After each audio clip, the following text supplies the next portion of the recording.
Have you ever seen an incredible display of Christmas lights on a house? Maybe it was set to music and danced around with the rhythm of the song, or maybe you've driven down a street in your neighborhood that is completely lit up in bright lights. Last week we looked at a few beautiful displays of lights on homes. Now today we're going to take a look at a few crazy light displays.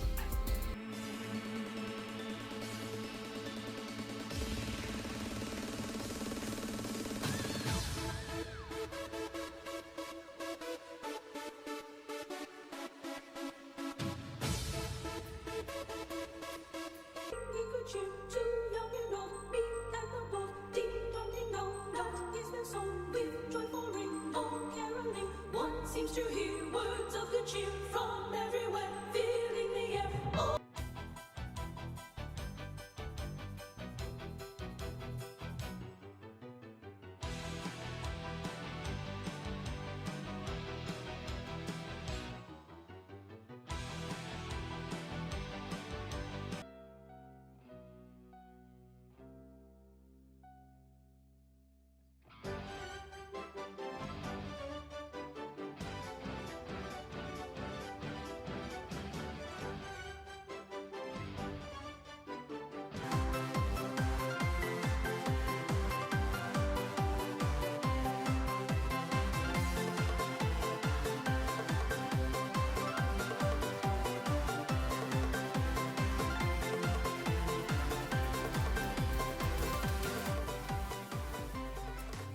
Christmas lights are so fun.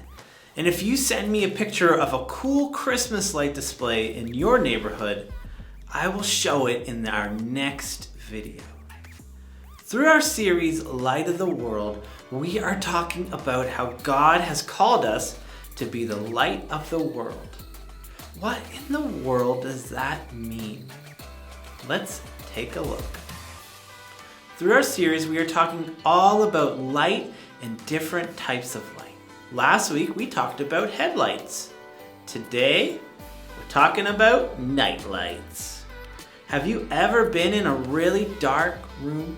I mean a super dark room, pitch dark, total blackout. It can be a bit scary and even downright creepy. When in a dark room, have you ever been convinced that something or someone was behind you? Darkness has a way of making a completely normal room become the creepiest, scariest place in the world. There are many people who like to sleep with a nightlight. A nightlight isn't a bright, super powered light like we talked about last week.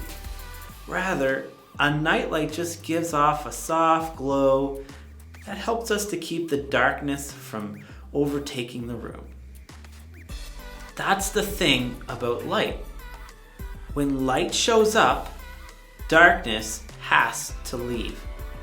Darkness scatters into corners and closets because it can't come near the light.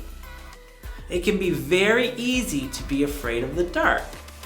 You don't know where you're going or what's in front or behind you. Light brings things into focus and allows us to see clearly. The light of Jesus makes fear and darkness go away. When Jesus is near, fear has no chance. This is what we mean when we say the light of Jesus makes darkness run. When the light of Jesus is alive inside of you, you don't have to live in fear or hide and worry. Your light can bring light and hope to others too. The light of Jesus inside of you should be shared with the people around you. And when you tell your friends about Jesus, you are sharing Jesus' light.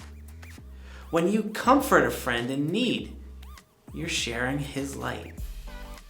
When you stand up for what is right and don't cower in fear, you are sharing and showing the light of Jesus. Remember our theme verse? Matthew 5:14-16. You are the light of the world, like a city on a hilltop that cannot be hidden. No one lights a lamp and then puts it under a basket. Instead, a lamp is placed on a stand where it gives light to everyone in the house. In the same way, let your good deeds shine out for all to see, so that everyone will praise your heavenly Father. Are you living in the light? Are you sharing that light with others? We'll see you next time.